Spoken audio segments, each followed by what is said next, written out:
Yeah, we had some technical issues.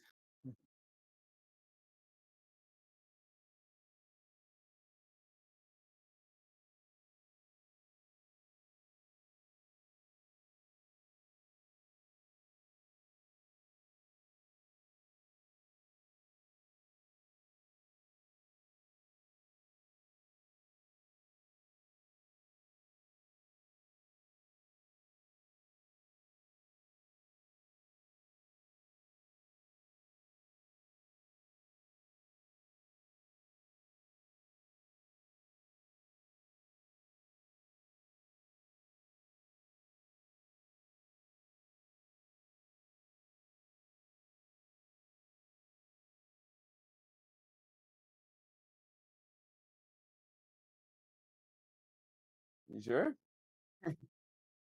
We thought there was audio. Can't hear you. That's so weird. Because I can see the scene is pulling through audio. Like I can see the the mic icon in the bottom.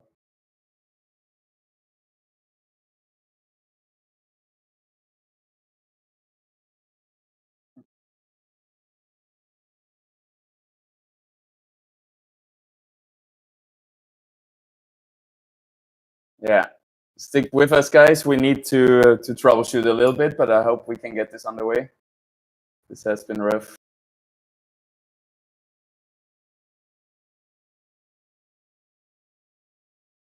Me is very low, they say. So I think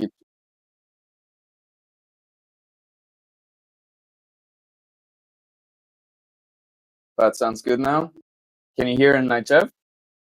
Can you hear Nick?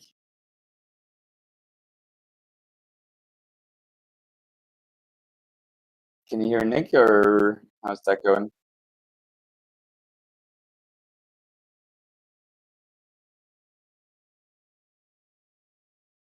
Da, da, da, da, da.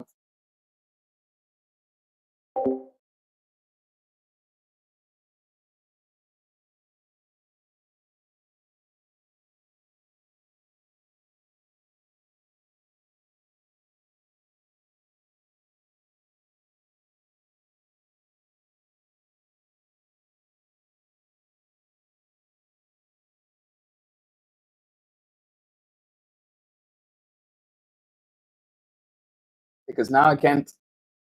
It's weird. I can't hear you in EVMux anymore. So maybe you have to add yourself to the scene, but without the camera. Kind of like this. Can you say something now? Can you hear me now? Anyone? So maybe because then I could go. Yeah, why is this not? Have you tried to? Yeah. So, well, I can't even talk because no one can hear me. I was gonna Well, say like I can hear you now again, all right. and I think they can hear you probably. Wait. So we're good now. This works this way. And I think you can even hide the two guys Hey, below me. oh It's yeah. like a button. Like a button. Oops. No, it wasn't. No. You were good. There's between our two pictures. There's this button. Yeah. Oh. Okay. Wait. Okay. So we're good now. Okay. Good. And I'm back to my regular camera too. Okay. So we'll just make this a quick little introduction again. We had a little issues with the camera. I don't know if it's because Paz moving all around this planet and going to different areas. We don't know if it was an issue like that or what's going on, but he couldn't get it working through the direct system, so we're going through Discord. But it sounds like we're good now. I was just saying that what was it? It's been 3 weeks since the episode 60. There hasn't been too much news with Illuvium. The main one was Aaron's dev blog for like what's going on with Gauntlet for Gauntlet's future, which has a lot of promising things. So I want to ask Paz about that, and then we get some other topics that stray a little bit away from Illuvium, but I think they're good to talk about right now. So Paz, let's just get started. Aaron's dev blog. You're the big Gauntlet guy here, so I want your interpretation of all of this and what you think it's going to do. But in my notes here, we got a region selection, which is going to allow different things to happen when you pick a certain region. Then bonding is back, which I'm a big fan of, because I was a big fan of bonding. When they got rid of it, I was a little disappointed. Then there's a draft system. I think that's going to help, especially for me, because I struggle a little bit at the game. It's going to help the players at the bottom of the leaderboard maybe creep up a little bit, because they're going to get a head start. And then Leviathans are coming to this. And then also a team planner, which I've already noticed they've incorporated it at least a little bit. It kind of highlights the cards that are going to help you when you're playing the game. But anyways, you're playing this a lot more than me, Paz. What do you think about it? All right, I'll take it away. I'm gonna speed run this a little bit. Wait, I have to mute myself. Oh. All right, so we have regions, which is basically giving every game a little bit of variance. So once you go into a game, you're gonna probably gonna vote on one region. So for example, everybody votes on Brightland Steppes. This is because it's gonna give you some extra effect, all players. So for example, hey, your drone is gonna get healed 5 health every 2 rounds, making it a longer game. People might prefer that. Or you're gonna have extra emblems to play. Some special rule set is gonna be applied with those regions, making every game feel unique. Next up, we have bonding, which, as you said, I'm also a big fan that this is coming back. They listen to the community, but they also actually gonna incorporate it with the weapons. So we're still gonna choose a weapon, but just for the basic affinities and classes. And then we're gonna bond to get our composite synergies, which means it's finally way more accessible again to get those composite synergies. And you will be able to play anything you wanna play. You can play whatever it is, Behemoth early on. You don't have to get those stage 3 weapons to unlock all the different composite synergies, especially when talking about getting 3 of them with your Ranger and 2 Illuvials. Then we got the draft system, which is like carousel in TFT. So basically, if you're low on health, if you don't have a lot of health, you can you get the first pick at an Illuvial and at a augment component, which just means it's a bit of a catch-up mechanic. If you're low on health, you have a little bit of an advantage in the carousel rounds where you get Illuvials and items and so on. Then we have Leviathans, as you said. There is a lot of PvE fights. We have those already, right? We are fighting versus flishes, versus random units, just computer generated. But in the future, those are going to be actually challenging fights against big bosses, the Leviathans.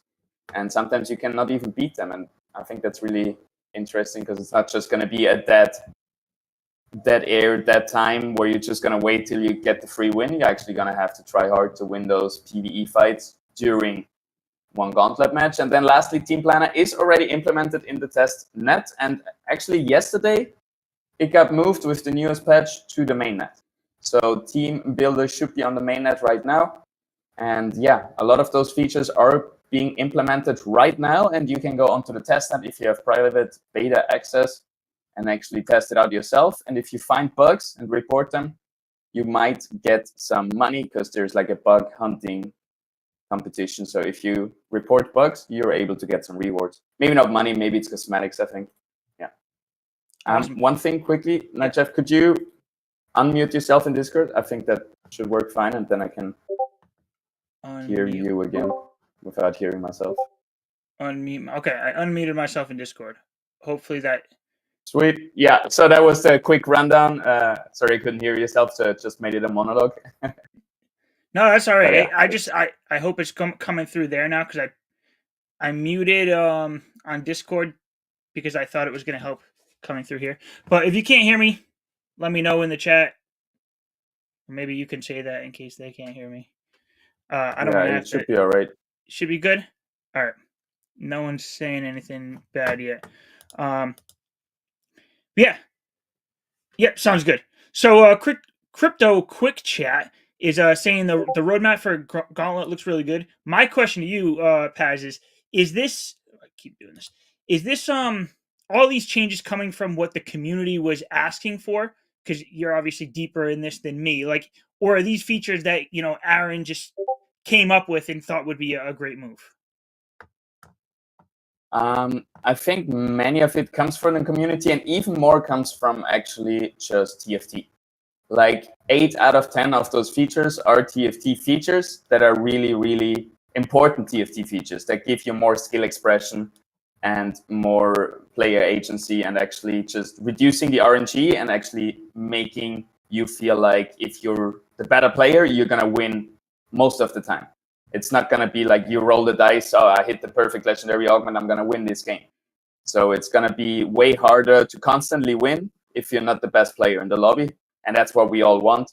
So I'm really happy they bring these TFT features. They want to bring a little bit of a twist to every of those features. I listened again yesterday on stream to Aaron's town hall, and it feels like every feature they copy from TFT, they want to bring their own twist and not reinvent the wheel, but modify it a bit to make it run smoother, he said. But sometimes I feel like maybe you don't have to even modify it, just copy it, and they already figured it out. So we'll see. We'll see if our twist on those TFT features will be a good thing, but it feels like the Illuvium Labs team is right now very fluid in their development, and they can adapt on the fly. And as long as we get those features, no matter how they look in detail, it's going to be really good. And yeah, some of those come from the community as well, but it's basically a no-brainer. Those are things that always were planned to happen. And now we finally see what's going to happen. Yeah, I'm excited for it. And I know Aaron had mentioned a mobile Gauntlet coming out at some point. I don't know if he gave a time frame on it, but I'd be pretty excited for mobile. It would definitely get me back into it a little bit more. Playing on the iPad, I think, would be great. But let's move on to the... That's the biggest thing. Yeah, definitely. So we got some people saying hi. Hello, ladies and gentlemen. I think you're the lady, Paz. I'm the gentleman. No. James Bond in here. We got because TSG. I have long hair. TSG. These late night ones are great for TSG because he's just waking up late. Well, my late night. Yeah. Tayless. Me too. I took 5 waves at 6 a.m. in the morning, looking at the sunset in the water while it came up. And then I was rushing out to make it. I'm jealous of people who are in warm weather right now because where I am right now, we're about to get a big dump of snow. I don't know, 6 or so inches tomorrow. It's going to be not too fun. They already canceled my daughter's school. Oh, that's fun for her. I love those days. Snow day. Yeah, snow days aren't the same anymore. Not like when I was a kid. Now a snow day is like you go like... Yeah, actually, I don't know if they're going to do a virtual thing, but they'll send homework home for her to do it at home. I don't know. It's weird. But okay. Let's move on to the creator program. TSG's in here, so he's going to hear us talk about the program he set up. But when it comes to creator programs, I've seen basically 3 different models.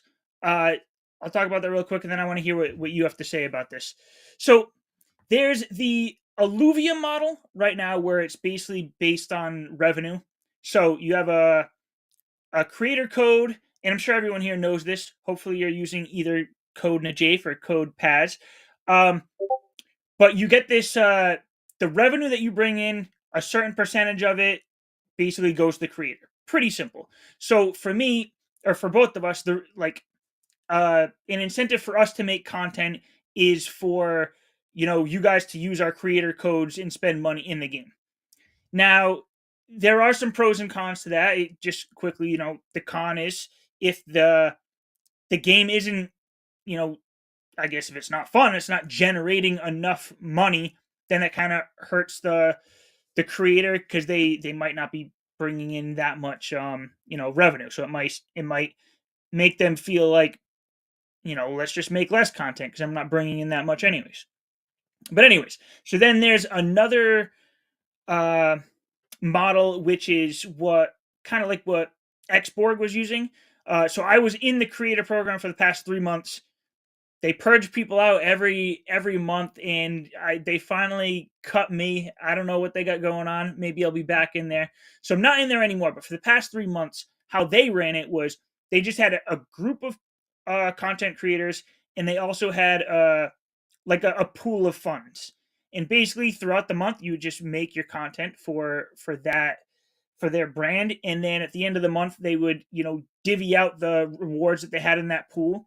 And then in this case, they had a set number. It was 50 content creators, and if people weren't pulling their weight, they'd purge them at the end of the month and then bring in some people new. Again, there are pros and cons to that.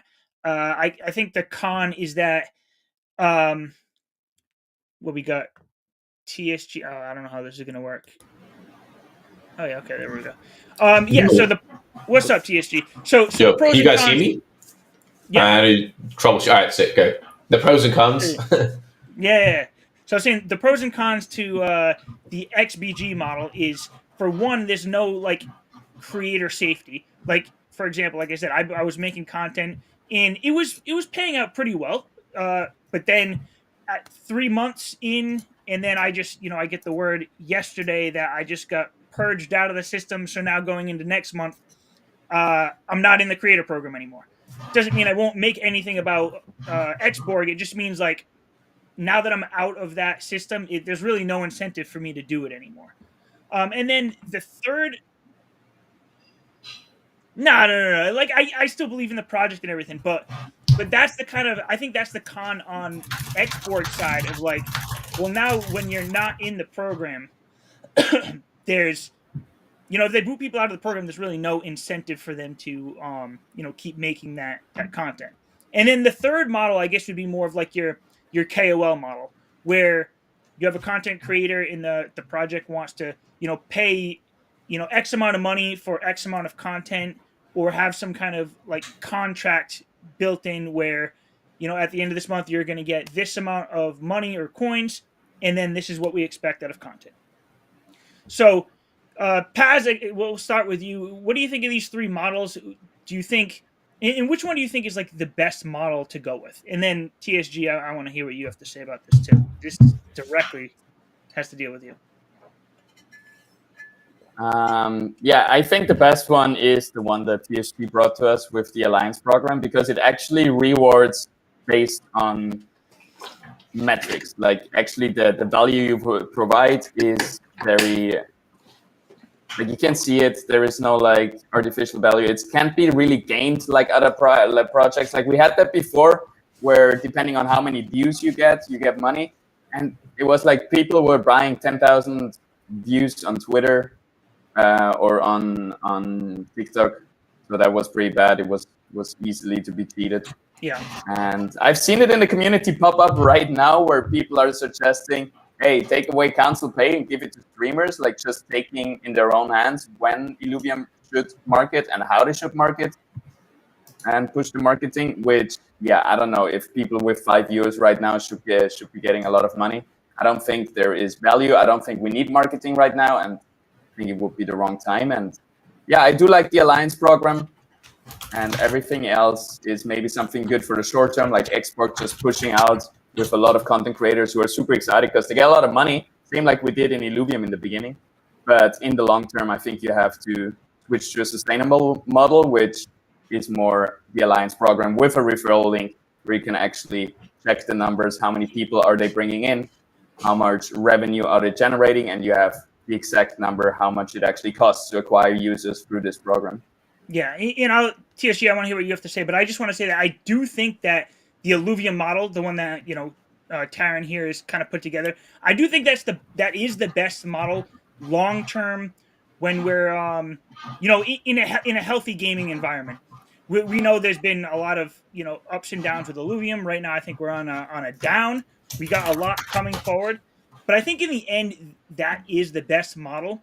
It's just a little discouraging because someone like me, I had a good November and December with Illuvium Beyond coming on, and then January I don't think I made anything because there wasn't that much revenue coming in.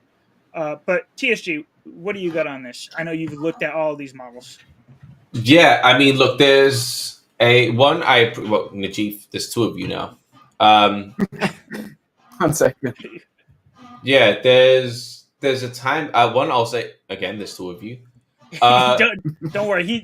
One of these screens is coming from Discord because he had issues getting on. Okay. So no, I think the first thing I'll say is I appreciate the kind words you guys have said about the Alliance program that we've put together. It definitely was a team effort. It wasn't just something that I did. In terms of the other creator programs, there's two ways that we need to look at it, from the creator point of view and then the business point of view as well. So a creator like yourself is going to say, hey, I'm like, what's my incentive? What do I get out of it? And from the business point of view, they're actually going to be thinking the exact same thing. What do they get out of it? And the answer to that is there's many things that they can get out of it. They can get just viewership. Does that translate into actual players? No. Is it valuable? It can be, depending on the stage that you're in. For example, Illuvium in 2021, when we didn't have a game, viewership was at an all-time high. That was incredibly valuable for us. It really helped Illuvium be the standout game. I'm not referring to token price, just me in terms of reputation-wise. It was incredibly valuable because of that. So it depends on what stage the business is at and what they want to do. If you want user acquisition, maybe they don't generate revenue. But if you have 100,000 players, that's worth something, right? You can go to VCs, you can get raising of it, you can monetize them at a later date. I mean, that's what games like Dota did. It was a mod on Warcraft 3. They came out with Dota 2. If I'm not mistaken, there was no monetization model for quite some time before they started introducing season passes and skins and cosmetics and things like that. But they had brought in that player base. And then you've got the third option, which is generating revenue, right? How do you do that? So the creator program is really going to reflect on what the goal is for the business. And I think there is, for example, Lizard Labs, I think has done a really good job. I don't believe that their objective is revenue generation. It's more awareness. So I think what they've done is really, really good for that. So yeah, in terms of longevity, I do believe the alliance program structure is the one to go in the long term. In terms of marketing with Illuvium, people forget that in month one, we did have at least 100,000 people. I forget the exact number, but it was like 100,000 plus people that tried the game. So it wasn't that the program, and this when I bring this up, I'm referring to it in the creator program as well. The creator program generated quite a lot of revenue, and I don't think that it was an issue with the program. I think there was some publicly, we've made this public now that we're aware of the flaws in the economy and things like that we're trying to rectify. That was the downfall. I don't think that was a creator program problem. I think that was a game design. I completely agree. I don't think it was the programs wasn't the problem. I think it is the best program going forward. It's just the other issues that prevented people from wanting to spend money in the game. And yeah, and I'll just say this one last thing as well, and I think I want to make this very clear when people think about this, is the alliance program or a program of that structure isn't one where we say, hey, we don't want to pay you. It's actually the opposite. It's we want to pay you. And if you can prove to us, so for example, like this is just me and where I stand, probably the rest of the marketing team in here disagrees with, like, I'm going to be hyperbolic in this. But for example, let's say in the Chief, let's say that you made, I don't know, $100,000. Oh, no, okay, that's a bit extreme. Let's say you generate $20,000 per month through this program, right? For us. On my side, I would say, hey, this guy's clearly killing it. He's making his cut out of that. But why don't we get him on retainer to really drive that home and really solidify that relationship? If he's driving $20,000 for us, let's put him on a $10,000, $15,000 retainer. Obviously, I'm speaking in hyperbole there. We wouldn't want just a 25% margin on it. You'd want it, but that's the way I look at it. Is we use this as a way to identify top creators and impactful creators, and then we go back to them. Storming is a great example where I went back to him and I was like, hey man, let's do something for 3 months. Like it gives the business that security of like, okay, we know what the ROI is going to be. So yeah, like I say, it's not one of those, this kind of program isn't, we don't want to pay creators. It's a good way to identify them and then double down on the winning creators without taking that risk. Yeah. I can't wait to see what happens, like when things pick back up and we're more into the bull market, and that actually kind of like segues into this next segment here.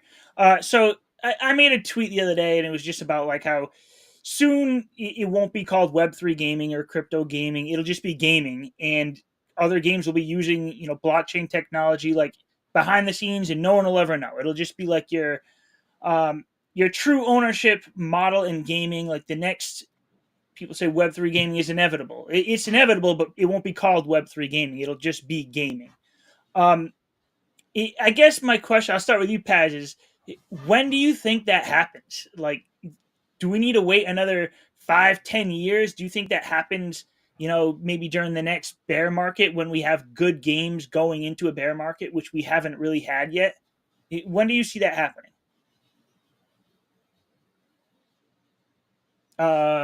We can't hear you. We can't hear you. But it's better that way. Wait, Paz. We can. Right, all good. Well, I'll give you my thoughts. So I think that it's going to be ideally 3 to 4 years. I think realistically we're still looking about 5 to 7 years. Paz is speaking and like no one can listen to him. He's not. We can't hear you. Yeah. No, I think it's going to be a 5 to 7 year thing, man. Look, I think it's obvious. I think right now the play to earn thing is fascinating. Like there's still clearly a demand for it. Is it sustainable? That's up for discussion 100%. But I think the obvious thing is, and I've heard this being thrown at Illuvium a little bit of it being Web 2.5. I don't know if you've seen that, but like I look at that, I look at Sparkball. I was a huge fan of Sparkball, still am. Like a game like that, I think that's all it is. It's just a good game utilizing blockchain tech. It's not anything crazy like get rich. It's nothing like that. I think at some point we will move away from that. I wouldn't say move away from that, but I think they'll always be there. But I think the mainstays are going to be those that just implement good blockchain tech and the value that it brings. The thing is, I think about it with so many games. You think about it with World of Warcraft. You think about it with a simple game like Borderlands or even Counter-Strike. The assets that you get, you should be able...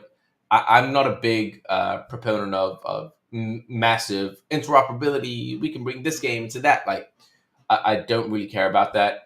I just want to know that in an IP like what Illuvium's doing, I think there is potential. Is it easy? No. Is it possible? Yes.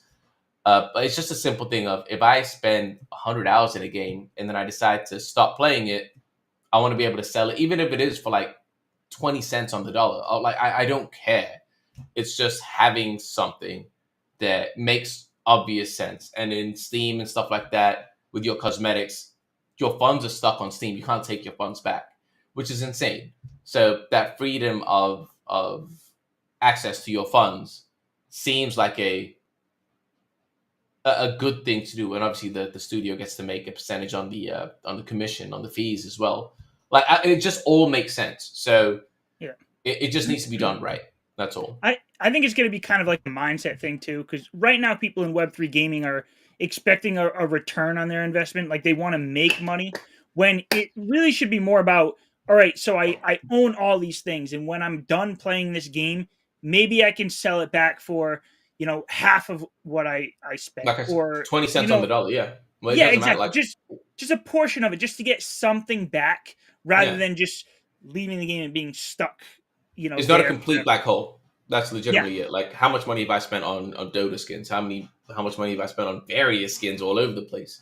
It's like I don't do that because I'm expecting a return. I just want to look cool. I just want to look cooler. Like it's really, and that's kind of where we need to be. Yeah. All right. I think you can hear me again. Paz, you went on for like 2 minutes and we couldn't hear anything you said. That's good though. I got it. I got it right here. I'm gonna say it again. All right. Yeah. I think because you said, what does it take for us to get the mainstream adoption? I think it's gonna be that one big streamer that actually pushes it to the mainstream in a way where he's not selling a token, trying to get personal gain, where he's actually showing the mainstream, hey, this is the benefits of this new technology. And I've seen, I'm not the biggest fan, but Aiden Ross collaborating with FaceBanks to push for a GTA 6 role-play server where people, I don't know, play a drive-through guy in McDonald's and actually you can earn a living in there. So the classic play-to-earn dream, but in GTA 6 with roleplay, where it maybe is a little bit more immersive. And maybe that's not the ultimate value. Like, I agree with you guys, the ultimate value is ownership. And I look back at what money I've spent in League of Legends, and it's just horrendous. And I'm never going to get it back. And it kind of ties me to it and gives me this toxic relationship. Kind of similar what we have with some of the old holders of in Illuvium, where people just are forced to stick around, but are very toxic because they're down on their investment. Well, that's similar with skins in Web2, where you just never going to get a cent back, right? And yeah, I think it needs that big exposure through a streamer and showing the mainstream what it can be. And new technology is always going to have a rough transition period. We had that with everything, with the industrial age, going from farmers into fabrics. We had that with electricity. We had that with whatever it is, telephones, Web 1, emails, and so on. Every new technology was the devil at first, but then once people adopt into it and see the benefits, and suddenly becomes the standard. You can't think about a life without it. That's going to happen to blockchain and to Web3 sooner or later. I'll be honest, man. I actually disagree on the fact that it's a streamer thing, and it's funny because I'm the influencer manager. So, but I don't think that's like it's not a large streamer educating. This is just my opinion. I don't think it's a large streamer educating. The product needs to be so seamless that it just seems like an additional feature. It needs to feel like an intuitive feature and not something that, oh, let me educate you on the benefits. It's just like, shit, that moment of realization of, wait, why haven't we had this? And it's not wallets, it's not this, it's not that. It needs to be so seamless that, like I say, even if you could sell your thing on Steam, you can sell it on the marketplace now. If they just added some feature that says now you can actually take the funds back from your Steam account into your bank or whatever it is, like that's the feature that we need. Like that's it. You don't need a big streamer to advertise that. It's just the benefit of the feature. And it needs to be so seamless that it's like, wait, how did we live 20, 30, 40, mid-40s is a bit extreme, 20 years not without, like, how did we accept that as reality? Like, that's what it is. I don't think it's going to be a stream that says, this is the benefit, guys. Listen to me. Like, this is the forefront of, I don't think that's it. I think it just needs to be there. You experience it, you're like, yeah, shit. No one needs to explain to you the benefit of, maybe it's a bad analogy, but no one needs to explain to you the benefit of electricity. You just experience the benefits and you're like, this makes sense. I don't want to go back. Yeah. Like, I think that's how it is. Let me rephrase it. Maybe it's more like the streamers are just using it like in a day-to-day basis, right? People see it being used and seeing it being normal and the standard through the media outlets, and media these days is just big streamers and stuff like this, and YouTube or whatever. It's just, it needs to be normalized, and I think that happens if the big people use it in a normal day-to-day way. Yeah, I actually like both your points here, because I mean, Paz, what you're saying is like, if I guess to get that adoption, like if you have a big time streamer who's just casually trading things off on a marketplace, other people are going to accept it more and start demanding it in the games that they're playing, and that'll get other games to start adopting it. But eventually, I think it's just like moving to the internet or moving to from a landline to a cell phone. Like, we don't know how it works. We just accept that was the next progression in communication, and this is just going to be the next progression that hopefully my daughter, who's 8 years old, when she's older and she's a teenager playing video games, hopefully that's just the norm. The kids are trading in school. I'll give you an example, and I think this is I believe this is a pretty good example, because what we're talking about is a feature, a quality of life feature. That's essentially what we're talking about. Let's break it down first principles. It's a quality of life feature. I live out in China. I've got a kid. People know this now. I have family back in different parts of the world. I didn't need anyone. We all have mobile phones. I can call them. That's fine. No one had to educate me or show me a video call.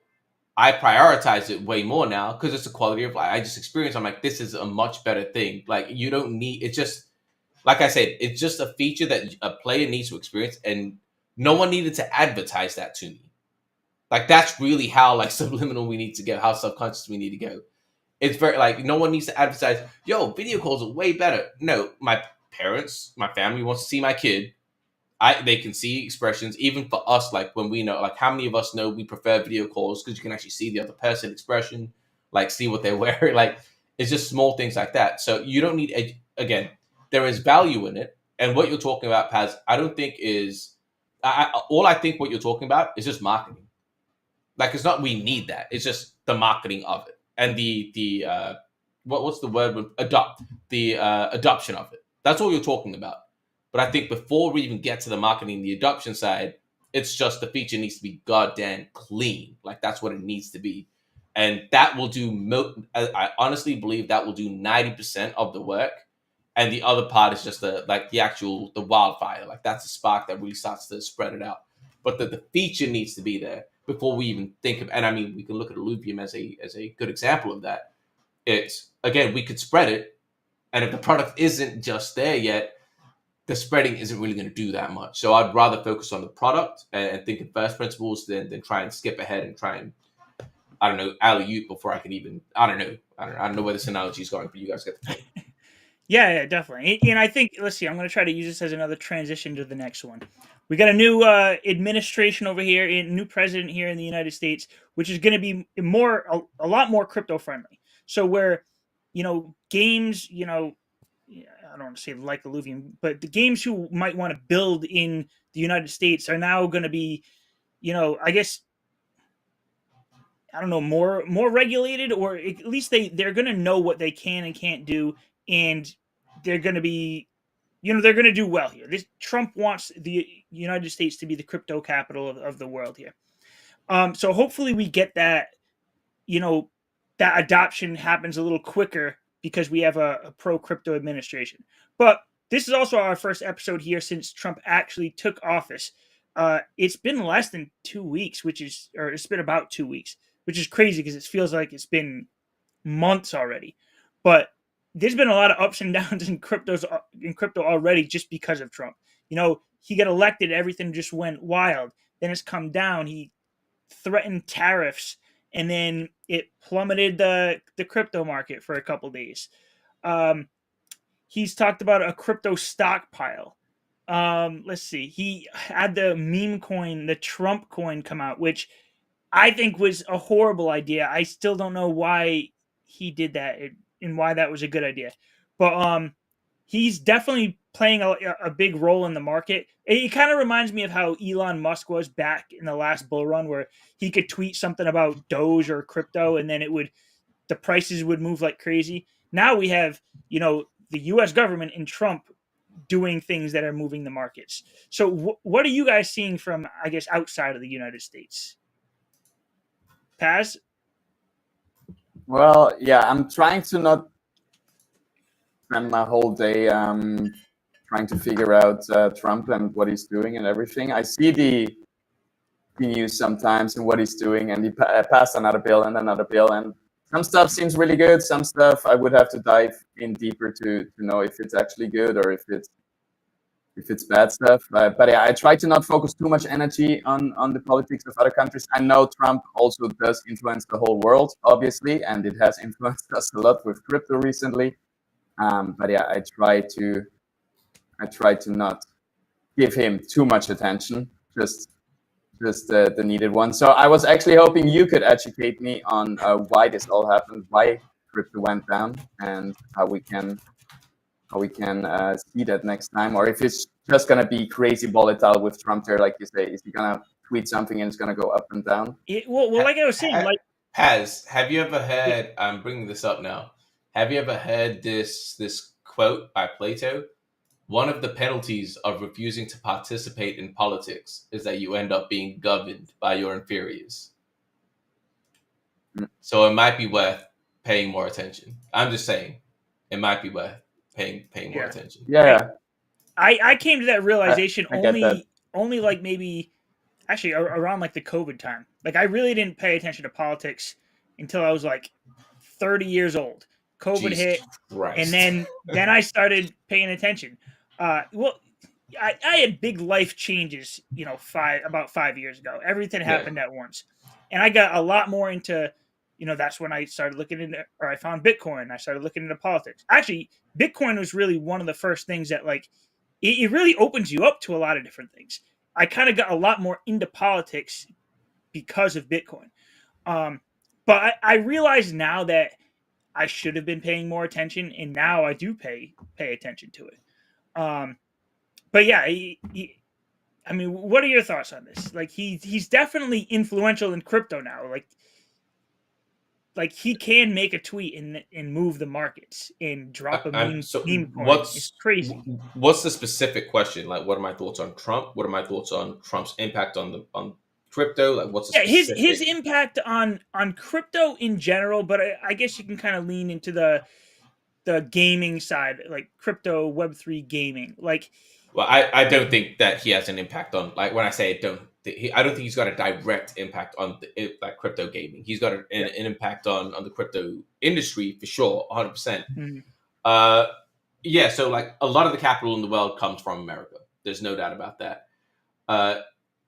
In terms of, I believe that David Sachs, who is now the crypto czar, I believe he had a press conference either within the last 48 hours. I can say that confidently, where they did discuss that a potentiality of the Bitcoin reserve, correct? Which actually kind of like we got a big pullback in the market because people were hoping they were gonna announce it, and they were just like, oh well, we have people looking into it. Well, I mean, I'm pretty sure it's not that simple. Like, he did a lot in the first couple of days, the first week. There's a lot to tidy up. It's not like, I don't think Bitcoin is the first thing that he's thinking about. But we do see, I don't know if it's him or the Trump, when I say that, the family's fund, World Liberty Financial, we see them, they're buying Bitcoin, they're buying a bunch of ETH. So, no, they're definitely invested in the markets. They want the markets to do well. I believe that they genuinely do. You see the guys that he has around him: Musk, Vivek, Elon, RFK, Sachs, JD. All of these guys are into the Bitcoin. I say that like it's a drug. Into the Bitcoin. They're into Bitcoin. They're into crypto. They understand tech. They understand it. Chamath, all of these guys. Sachs, all of these guys. So it's very obvious that they do want to take a lead on it. I think there are a couple of different variables that we do need to take into account. It's what they want. And then obviously the Fed and what they do, because I mean, all of this comes down to liquidity, right? In terms of the markets, it's all a liquidity game. And right now, inflation is that the numbers show that inflation is going slightly higher. That there are some theories that Trump, like, there's so many things that are going on.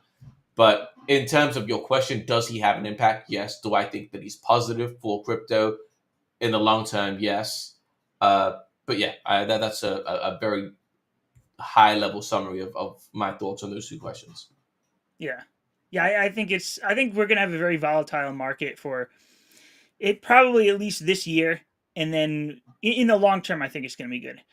But I don't know. It's just been a roller coaster. Like I said, he's only been in office for 2 weeks, and it feels like it's been 6 months.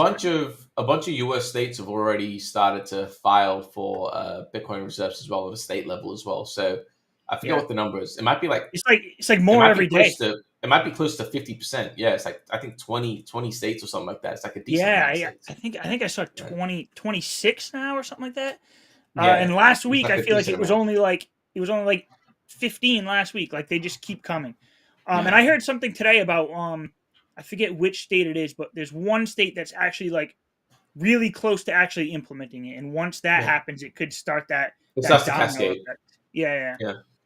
For sure. No, I think it's all positive, man. Like, we're going to go through some hurt. It's part of the game. Like, you don't build muscle at the gym without any pain. So I believe it's the same thing here. Yeah, I'm excited for it. So last topic here it's a different sector of crypto that I started looking into a little bit more because I mean, if you've been watching any of my content, you'll hear me talk about like health related stuff all the time, health and fitness, because that's what my life was before I found crypto in Illuvium and content creation and stuff. So I've been looking more into this sector, although I will say I haven't really bought any of these coins, but the whole DeSci space, so it's decentralized science, it's a pretty cool idea.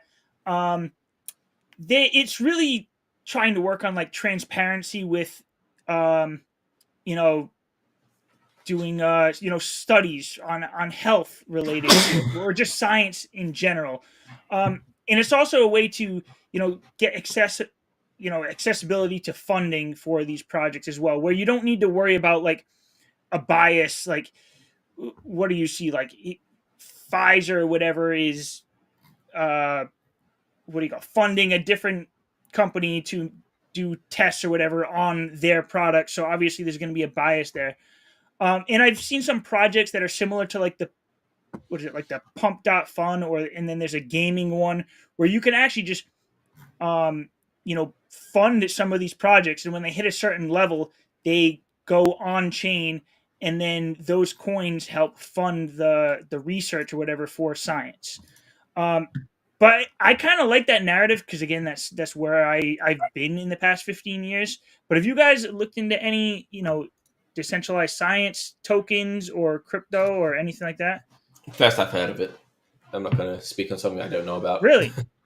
Yeah. Yeah, it's I guess when the first thing I heard about it was on some podcast where they were just talking about like all of these crypto billionaires, once they have all the money that they need, the next thing that they're thinking about is, how can I live longer? How can I live forever? So they start looking into how can they use their funds to help, science figure out how to live longer, the whole longevity thing. And that interests me a lot too, which is why I've been looking into it a little bit more. But I mean, it kind of makes sense when you think of like, Vitalik Buterin or whatever in Elon Musk. It's like, and I even heard Jeff Bezos. They get to a point where they have so much money where it's just like, I don't need any more money. I just need more time. So how can I live longer? So I think that's kind of like the idea of why it's a big thing in crypto. So how does crypto help that? So it makes it transparent. So it's like on the blockchain, you can see who is funding which project. So like I said, if it's not like it's just a funding mechanism. I mean that's a big part of it. Yeah. Yeah. I researched it a little bit because I didn't see it before either, and like you bringing it up, it's the first time I saw it. Yep. And I think there's a lot of upsides. Yeah, it's funding. Also, the researchers, they can just contribute and can get like token as a reward. There's immutable records. So, for example, all the research data and stuff like this is on the blockchain and can be tampered with, prevents fraud and manipulation, and a lot of stuff with this. And talking about time, I'm also on borrowed time because my laptop battery is now on 5%. So I just wanted to get this out before I'm out. And I think you bring up a great point with rich people just then focusing on health. And it feels like first you sacrifice your health to get rich. And you see the same with streamers, right?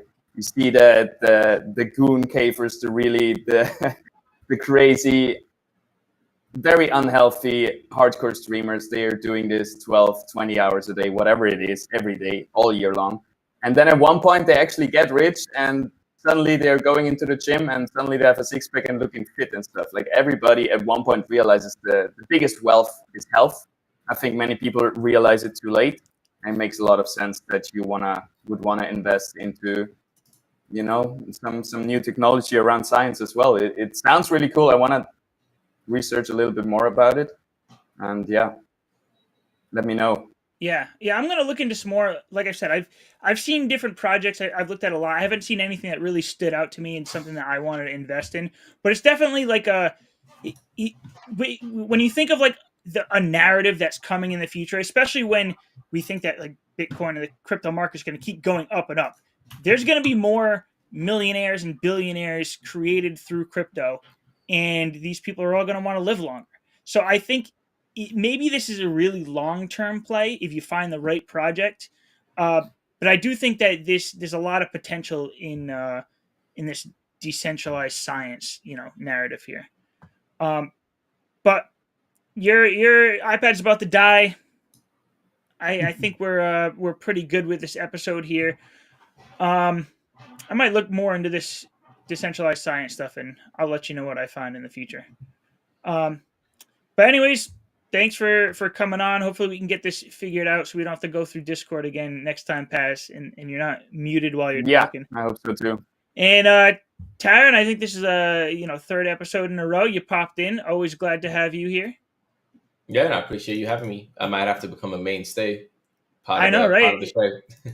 Yeah, if this is a good time for you, come on. It's a great time for me. Yeah, awesome. All right, guys. Everyone, thanks for watching. We should be back in 2 or 3 weeks, same time. See you later. Have a good one.